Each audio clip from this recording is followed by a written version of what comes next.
Jama'a barkanku da warhaka.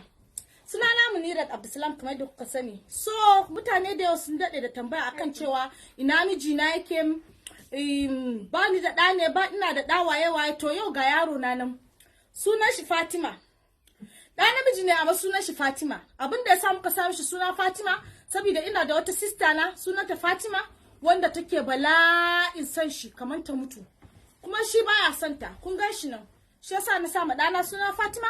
Mun riga da mu yi magana da shi. Mun yi akan cewa zai karatu a Stanford University, kuma yanzu ya riga da ya tara kudin makarantar dan.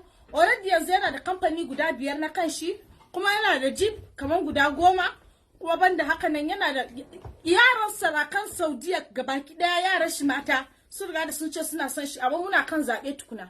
Sai wanda muka ga dama. So in kuna so ku auri ɗana ɗin sai ku turo da application ɗinku, za mu yi duba.